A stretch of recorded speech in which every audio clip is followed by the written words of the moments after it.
यह एक बहुत ही अजीब सा विरोधाभास है। मतलब एक तरफ हमारे पास ऐसे क्रिमिनल मास्टरमाइंड्स का इतिहास है जिन्होंने जो 17-17 सालों तक पुलिस को छकाते रहे। हाँ बिल्कुल, एक भूत की तरह गायब रहे। बिल्कुल, उन्होंने अपने पीछे कोई उंगलियों के निशान नहीं छोड़े, कोई फोरेंसिक सबूत नहीं दिया। और दूसरी तरफ आज के समय में ऐसे भी अपराधी हैं जो सिर्फ एक डिलीट की गई कंप्यूटर फाइल की वजह से अपनी पूरी जिंदगी के लिए सलाखों के पीछे पहुंच जाते हैं। ये सच में मतलब सोचने वाली बात है कि चीजें कितनी बदल गई हैं। सही कहा। तो आज के इस गहन विश्लेषण में हम एफबीआई की पुरानी फाइलों, फोरेंसिक जर्नल्स और कुछ बेहद दिलचस्प ट्रू क्राइम आर्टिकल्स की गहराइयों में उतर रहे हैं। और इन दस्तावेजों में कई ऐसे राज दबे हैं जो अब जाकर दुनिया के सामने आ रहे हैं। हाँ, तो हमारा मकसद यह समझना है कि कैसे आधुनिक डीएनए और डिजिटल फोरेंसिक टेक्निकों ने कोल्ड केसेस या ठंडे पड़े मामलों की जांच की पूरी दिशा ही बदल दी है। बिल्कुल, तकनीक ने परफेक्ट क्राइम के उस पुराने आइडिया को हमेशा के लिए दफना दिया है। ठीक है, इसे थोड़ा और समझते हैं। इतिहास के सबसे खूंखार अपराधियों के काम करने का तरीका कैसे बदला है और तकनीक ने उन्हें कैसे उनके ही बुरे जाल में फंसाया है। इस बदलाव को गहराई से समझने के लिए हमें लोन वुल्फ यानी अकेले काम करने वाले अपराधियों की उस पुराने दौर में जाना होगा। उस समय के अपराधी सचमुच रडार से बाहर रहना जानते थे। टेड काजिंस्की, जिसे दुनिया अना बॉम्बर के नाम से जानती है, शायद इसका सबसे बड़ा उदाहरण है। एकदम सही। टेड काजिंस्की एक क्लासिक लोन वुल्फ था। वो मोंटाना के जंगलों में एक 10 बाय 14 फीट के मतलब एक बेहद छोटे से कैबिन में दुनिया से कट कर रहता था। 10 बाय 14 फीट, बापरे, वो तो एक कमरे से भी छोटा है। हाँ, और वहां बिजली, पानी या आधुनिक दुनिया का कोई नामो निशान नहीं था। 17 सालों तक उसने जो भी बम बनाए और भेजे, उनके लिए उसने जानबूझकर सिर्फ कबाड़ और स्क्रैप मटेरियल का इस्तेमाल किया, ताकि कोई फोरेंसिक सबूत ना छूटे। बिल्कुल, वो लकड़ी के टुकड़ों, पुराने तारों और ऐसे सामान का इस्तेमाल करता था जिसे किसी भी दुकान या इंसान तक ट्रेस करना लगभग नामुमकिन हो। मतलब वो इस बात को लेकर एक तरह के जुनून का शिकार था कि उसका कोई भी बाल, पसीना या फिंगरप्रिंट उस कबाड़ पर न रहे। और वो कामयाब भी रहा। वो हर उस फोरेंसिक तकनीक को मात दे रहा था जो उस वक्त एफबीआई के पास मौजूद थी। तो फिर वो पकड़ा कैसे गया? क्योंकि फोरेंसिक तो काम नहीं कर रही थी। आखिरकार जो चीज उसे ले डूबी वो कोई माइक्रोस्कोपिक फोरेंसिक सबूत नहीं था, बल्कि उसका अपना अहंकार था। उसने जिद पकड़ ली कि उसका 35,000 शब्दों का मैनिफेस्टो अखबारों में छापा जाए। अच्छा, वो मशहूर मैनिफेस्टो जिसे उसने पब्लिश करने की धमकी दी थी। हाँ, और जब द वॉशिंगटन पोस्ट ने उसे प्रकाशित किया तो काजिंस्की के भाई डेविड ने उसे पढ़ा। डेविड ने तुरंत उसमें इस्तेमाल किए गए मुहावरों और भाषा की शैली को पहचान लिया। ये तो बहुत ही दिलचस्प है। मतलब कोई डीएनए नहीं, बल्कि शब्दों की बनावट ने उसे पकड़वाया। बिल्कुल, एफबीआई ने फॉरेंसिक लिंग्विस्टिक्स का इस्तेमाल किया, यानी शब्दों और वाक्यों का वैज्ञानिक विश्लेषण। और तब जाकर ये एनालॉग भूत पकड़ में आया। उसने भौतिक दुनिया में कोई निशान नहीं छोड़ा था। ये बहुत ही अचंभित करने वाला है कि कोई इतने लंबे समय तक सिर्फ कबाड़ के सहारे, मतलब ऐसे इतने बड़े सिस्टम को चकमा दे सकता है। लेकिन कहानी तब पलटती है जब हम इस एनालॉग मास्टरमाइंड की तुलना 21वीं सदी के अपराधियों से करते हैं। हाँ, तब कहानी में एक डार्क कॉमेडी जैसी स्थिति पैदा हो जाती है। मैं सोच रही थी डेनिस रेडर के बारे में, यानी बीटीके किलर। हाँ, बीटीके का मामला। उसने भी खुद को यूना बॉम्बर जैसा ही कोई शातिर जीनियस समझ लिया था। लेकिन उसकी तकनीकी समझ शायद शून्य थी, है ना? एकदम शून्य है। डेनिस रेडर का अहंकार बहुत बड़ा था। 1974 से 91 के बीच 10 हत्याएं करने के बाद वो पूरी तरह से शांत हो गया था। पुलिस की फाइलें मतलब दशकों से धूल खा रही थी। मामला एकदम ठंडा पड़ चुका था, कोई सुराग नहीं था। कोई सुराग नहीं। लेकिन 2004 में मीडिया अटेंशन की अपनी पुरानी भूख को मिटाने के लिए उसने फिर से पुलिस और अखबारों को खत भेजना शुरू कर दिया। उससे लगा होगा कि वो अभी भी पहले की तरह पुलिस को चकमा दे सकता है। हाँ, उसे लगा कि वो 70 के दशक की तरह ही 2004 में भी एक प्रेत बनकर खेल सकता है। और अपनी इसी गलतफहमी में उसने फॉक्स टीवी को एक पर्पल कलर की 1.44 MB की फ्लॉपी डिस्क भेज दी। एक फ्लॉपी डिस्क? ये तो ऐसा है जैसे कोई खुद ही हथकड़ी पहनकर चाबी पुलिस के हाथ में रख दे। उसे सच में लगा होगा कि फ्लॉपी डिस्क भेजना बिल्कुल सुरक्षित है। उसे लगा कि उसने फाइलें डिलीट कर दी हैं तो कोई उसे ट्रैक नहीं कर सकता। लेकिन जांचकर्ताओं के लिए वो फ्लॉपी डिस्क मतलब एक खजाने से कम नहीं थी। उन्होंने डिलीट की गई फाइलों को रिकवर कर लिया। फाइलों को तो किया ही, लेकिन उससे भी ज्यादा जरूरी चीज उन्होंने मेटाडेटा को खंगाला। मेटाडेटा, जो डेटा के बारे में डेटा होता है। बिल्कुल।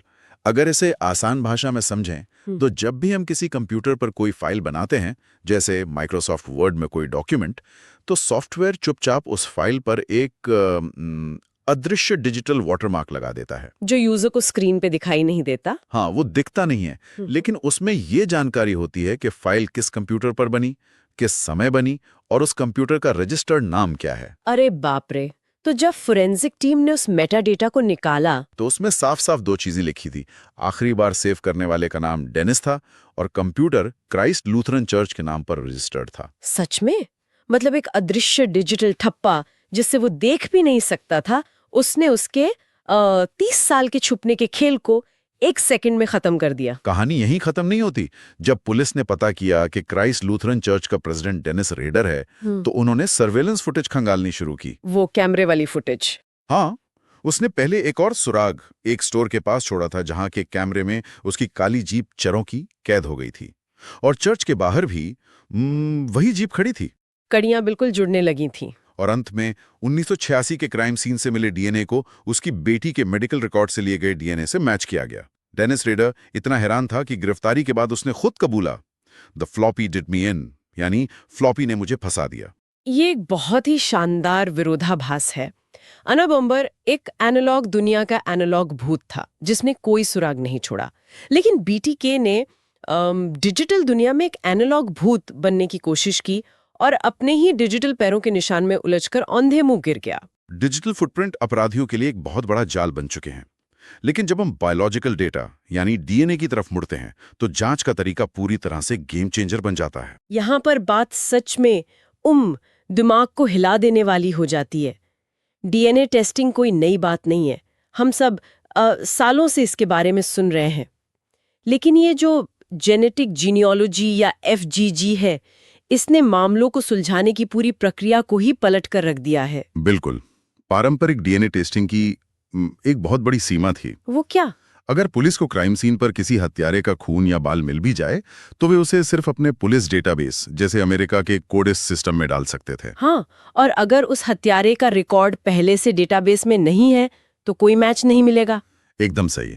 वो बस एक अज्ञात प्रोफाइल बनकर रह जाएगा। लेकिन फॉरेंसिक जेनेटिक जीनियोलॉजी यानी एफजीजी ने इस दीवार को हमेशा के लिए तोड़ दिया। तो ये काम कैसे करता है? मतलब वो पुलिस डेटाबेस से बाहर कैसे जाते हैं? इसमें पुलिस जीडी मैच या फैमिली ट्री डीएनए जैसे सार्वजनिक वंशावली डेटाबेस का सहारा लेती है। इन पब्लिक साइट्स पर आम लोग अपने पूर्वजों को खोजने के लिए अपने डीएनए सैंपल्स भेजते हैं। अच्छा, तो पुलिस क्राइम सीन वाले अज्ञात डीएनए को सीधे इन पब्लिक साइट्स पर अपलोड कर देती है। हाँ, और उनका मकसद सीधे अपराधी को खोजना नहीं होता, बल्कि उसके किसी दूर के रिश्तेदार को खोजना होता है, जैसे कोई तीसरा या चौथा चचेरा भाई। बाप रे, मतलब वो अपराधी के सीधे परिवार को भी नहीं ढूंढ रहे हैं, किसी बहुत दूर के रिश्तेदार को ढूंढ रहे हैं। बिल्कुल। और एक बार जब वो दूर का रिश्तेदार मिल जाता है, तब असली और बहुत ही थकाऊ काम शुरू होता है। जीनियोलॉजिस्ट उस दूर के रिश्तेदार से पीछे की तरफ 18वीं या 19वीं सदी के किसी साझा पूर्वज तक पहुंचते हैं। पुराने जन्म प्रमाण पत्र और जनगणना रिकॉर्ड्स का इस्तेमाल करके। हाँ, मैरिज सर्टिफिकेट्स, पुराने रिकॉर्ड्स, सब कुछ खंगालते हैं और फिर उस पुराने पूर्वज से आगे की तरफ एक विशाल एक बहुत बड़ा फैमिली ट्री बनाते हैं, जब तक कि वे किसी ऐसे व्यक्ति तक ना पहुंच जाएं जो क्राइम के समय और स्थान से मेल खाता हो। और मैं पढ़ रही थी कि इसी जबरदस्त मेहनत और तकनीक ने इतिहास के सबसे खूंखार सीरियल किलर्स में से एक गोल्डन स्टेट किलर को पकड़वाया था। Joseph James DeAngelo. इस इंसान ने 1974 से 86 के बीच पूरे कैलिफोर्निया में खौफ का माहौल बना दिया था। 120 चोरियां, 45 यौन हमले और 12 हत्याएं। हाँ, और चूंकि वो खुद एक पूर्व पुलिस अधिकारी था, इसलिए वो पुलिस की हर चाल और सबूत मिटाने के हर तरीके से वाकिफ था। वो दशकों तक पुलिस की पहुंच से बाहर रहा। लेकिन जीडी मैच पर उसके एक चौथे चचेरे भाई ने अपना डीएनए अपलोड कर दिया। उस चचेरे भाई को शायद डिएंजेलो के बारे में पता भी नहीं होगा। और बस उसी एक सुराग से पुलिस ने पूरे परिवार का पेड़ तैयार किया और धीरे धीरे डिएंजेलो तक पहुंच गए। बिल्कुल। यहाँ मुझे थोड़ा रुकना होगा और एक बहुत ही गंभीर सवाल पूछना होगा। मतलब ये सब सुनने में न्याय की एक बहुत बड़ी जीत लगता है, लेकिन लेकिन इसके साथ निजता के सवाल भी जुड़े हैं, है ना? हाँ, अगर कोई व्यक्ति खुद कभी कोई क्राइम ना करे, पुलिस के रेडार पर ना हो और उसने कभी अपना डीएनए किसी को ना दिया हो, फिर भी उसका कोई बहुत दूर का रिश्तेदार जिससे वो कभी मिला भी ना हो, किसी साइट पर अपना डीएनए डाल दे, तो क्या छुपने का कॉन्सेप्ट अब हमेशा के लिए खत्म हो गया है? ये आज के समय की मतलब सबसे जटिल और कांटेदार बहसों में से एक है। क्या ये हमारी निजता पर एक बहुत बड़ा हमला नहीं है? एक तरफ हमारे पास ऐसे पीड़ित परिवार हैं जिन्हें 40 साल बाद न्याय मिल रहा है, और दूसरी तरफ निजता के गहरे सवाल हैं। जब कोई अपना डीएनए किसी पब्लिक साइट पर डालता है तो वो अनजाने में अपने सैकड़ों हजारों रिश्तेदारों का जेनेटिक डेटा सार्वजनिक कर रहा होता है, जो कि बहुत डरावना विचार है। इसी चिंता के कारण अब कुछ डेटाबेसेस ने कड़े नियम लागू किए हैं। अब यूजर्स को ये विकल्प चुनना होता है कि क्या वे अपना डेटा पुलिस जांच के लिए साझा करना चाहते हैं या नहीं।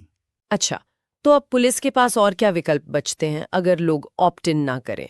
इसी निजता की बहस के बीच पुलिस ने एक और रास्ता निकाला, जिसे फेमिलियल सर्च कहते हैं। फेमिलियल सर्च, ये एफजी से कैसे अलग है? 2008 में कैलिफोर्निया इसका इस्तेमाल करने वाला पहला राज्य बना। इसमें पब्लिक साइट्स का इस्तेमाल नहीं होता, बल्कि पुलिस अपनी ही क्रिमिनल डेटाबेस में आंशिक मैच या पार्शियल मैच खोजती है। ओहो, मतलब जो लोग पहले से सिस्टम में हैं, उनके रिश्तेदारों को खोजना? हाँ, इसका सबसे बड़ा उदाहरण ग्रिम स्लीपर का मामला था, लोनी डेविड फ्रैंकलिन जूनियर, जिसने लॉस एंजलिस में दशकों तक आतंक मचाया था। इस आदमी ने 25 सालों में 10 से ज्यादा महिलाओं की हत्या की थी, और पुलिस के पास उसका सीधा डीएनए नहीं था। तो वो फेमिलियल सर्च के जरिए कैसे पकड़ा गया? उसके बेटे को हथियार रखने के जुर्म में गिरफ्तार किया गया था, तो उसका डीएनए पुलिस डेटाबेस में मौजूद था। जब जांचकर्ताओं ने क्राइम सीन के डीएनए को अपने सिस्टम में रन किया, तो उन्हें एक वाई क्रोमोसोम मैच मिला। और वाई क्रोमोसोम तो पिता से पुत्र में लगभग बिना किसी बदलाव के ट्रांसफर होता है। बिल्कुल। पुलिस को यह समझने में देर नहीं लगी कि हत्यारा इसी लड़के का कोई करीबी पुरुष रिश्तेदार है, और इस तरह वे उसके पिता यानी लोनी डेविड फ्रैंकलिन तक पहुंच गए। ठीक है, मैं समझ गई कि जेनेटिक जीनियोलॉजी या फेमिलियल सर्च पुलिस को एक नाम या एक परिवार के दरवाजे तक ले जाती है। लेकिन अदालत में सिर्फ एक फैमिली ट्री के आधार पर तो किसी को सजा नहीं मिल सकती। नहीं, बिल्कुल नहीं मिल सकती। तो वो जो आखिरी कड़ी है, पुलिस ये कैसे साबित करती है कि ये वही इंसान है? यहीं पर जांच का तरीका पूरी तरह से मतलब पुरानी जासूसी फिल्मों जैसा हो जाता है। जब जांचकर्ताओं को एफजीजी के जरिए एक संदिग्ध मिल जाता है, तो वे सीधे जाकर उसे गिरफ्तार नहीं करते। क्यों? सीधे सैंपल क्यों नहीं मांगते? क्योंकि अगर वैसा करेंगे तो वो सबूत नष्ट कर सकता है या भाग सकता है। इसके बजाय वो गुपचुप तरीके से उसका पीछा करते हैं। अच्छा, छुपकर निगरानी करते हैं। हाँ, और इंतजार करते हैं कि वो कोई ऐसी चीज कचरे में फेंके जिस पर उसका डीएनए लगा हो, जैसे लार या स्किन सेल्स। मतलब कोई फेंका हुआ कप या सिगरेट का टुकड़ा? एकदम सही।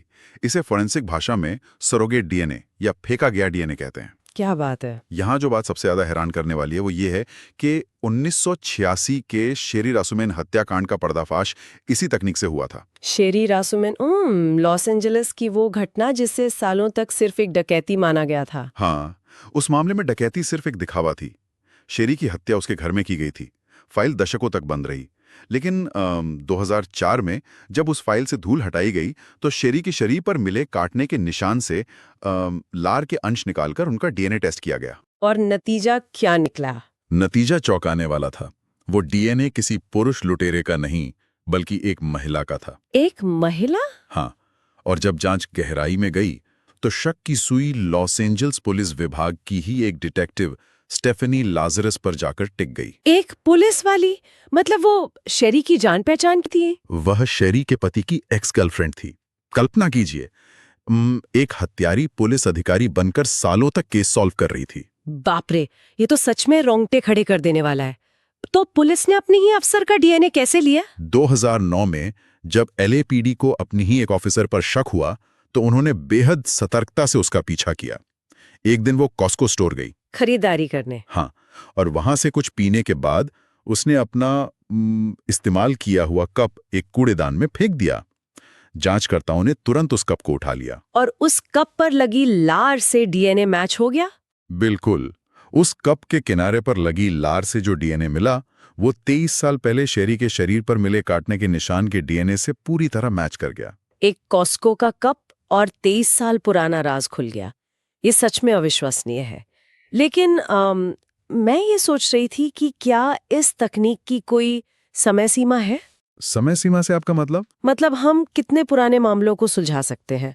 क्योंकि मेरे दिमाग में सोमरटन मैन का रहस्य आ रहा है। वो दशकों से एक अनसुलझी पहेली था। सोमरटन मैन का मामला ये साबित करता है कि विज्ञान के लिए मतलब समय की कोई सीमा नहीं है। 1948 में ऑस्ट्रेलिया के एक बीच पर एक अज्ञात व्यक्ति का शव मिला था, जिसके कपड़ों से सारे लेबल बड़ी सफाई से काटे गए थे। हाँ, और उसकी जेब में एक छोटी सी पर्ची थी जिस पर फारसी में तमाम शुद्ध लिखा था, जिसका मतलब होता है अंत। सही कहा। ये पर्ची रुबायात ऑफ उमार ख़याम नाम की एक दुर्लभ किताब से फाड़ी गई थी।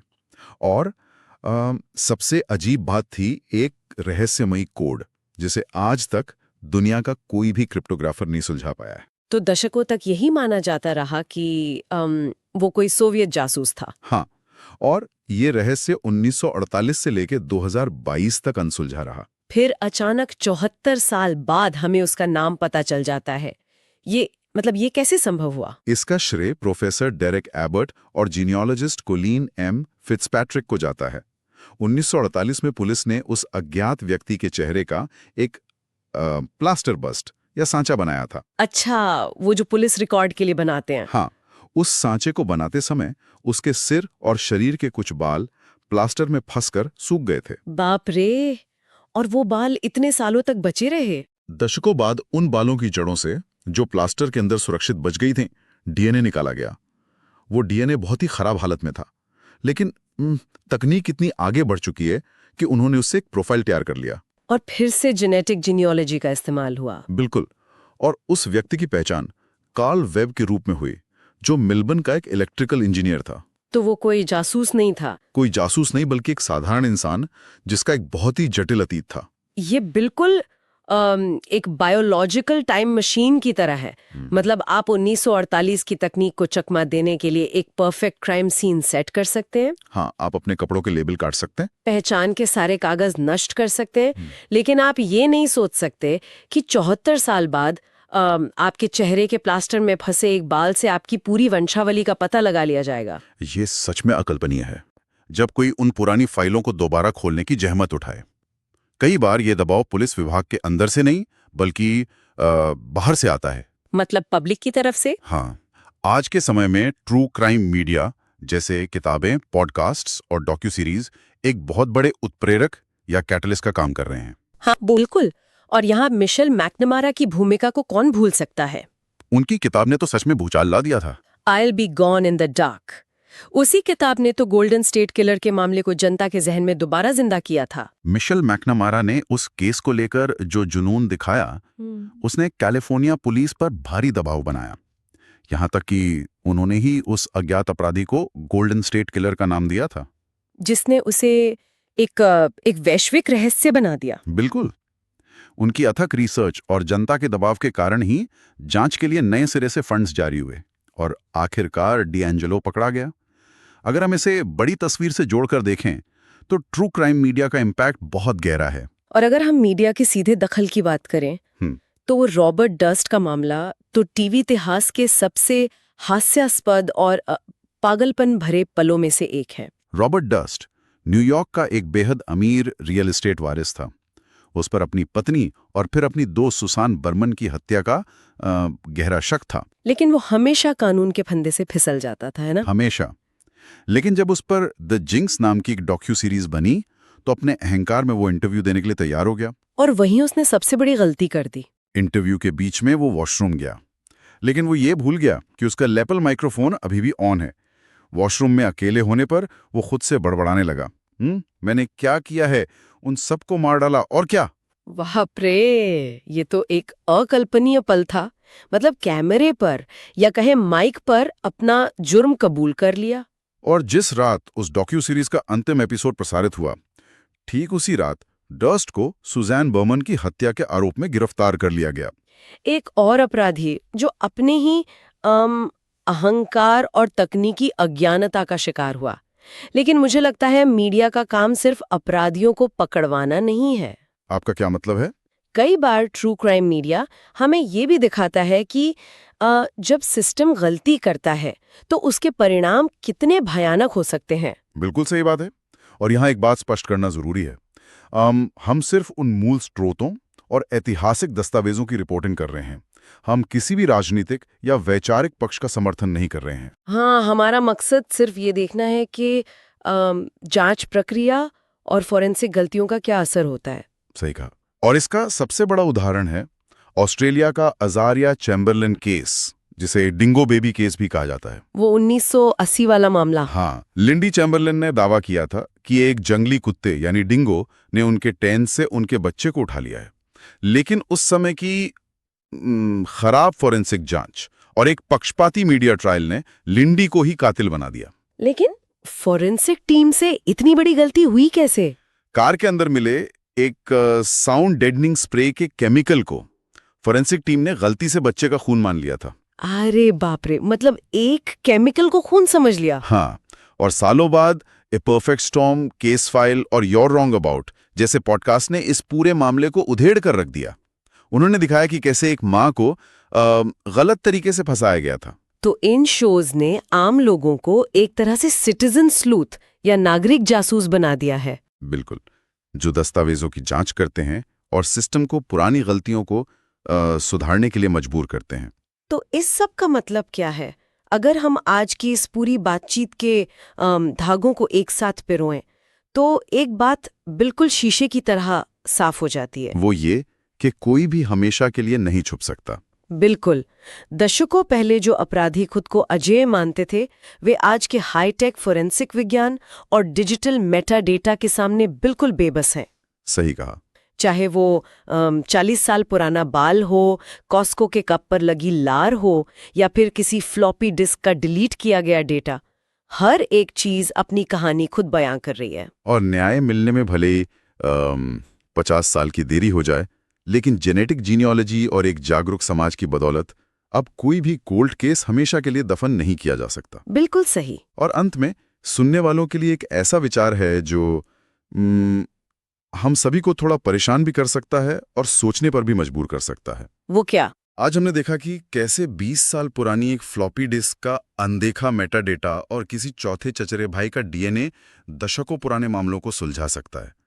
तो जरा इस नजरिए से देखने की कोशिश करें। आज हम जो स्मार्ट वॉच पहनते हैं, जो हमारी हर धड़कन को रिकॉर्ड कर रही है, हमारे घरों के वाईफाई राउटर्स जो हर डिवाइस की लोकेशन और डेटा सेव कर रहे हैं, हाँ, या हमारे स्मार्ट स्पीकर्स जो हर वक्त हमारी आवाजें सुन रहे हैं, वे 20 या 30 साल बाद अनसुलझे रहस्यों के बारे में क्या गवाही देंगे? ये तो सच में डराने वाली बात है। आज अपनी रोजमर्रा की जिंदगी में अनजाने में हम कौन से डिजिटल सुराग अपने पीछे छोड़ रहे हैं जो भविष्य में किसी कहानी का सबसे बड़ा सबूत बनेंगे? ये एक बहुत बड़ा सवाल है। डिजिटल निशान छोड़ रहे हैं जो शायद हमारी जिंदगी के बाद भी कायम रहेगा। क्या वाकई अब छुपने की कोई जगह बची है? ये सभी के लिए एक सोचने वाली बात है। आज के इस गहन विश्लेषण को हम यहीं विराम देते हैं। इस सफर में हमारे साथ जुड़ने के लिए बहुत बहुत शुक्रिया।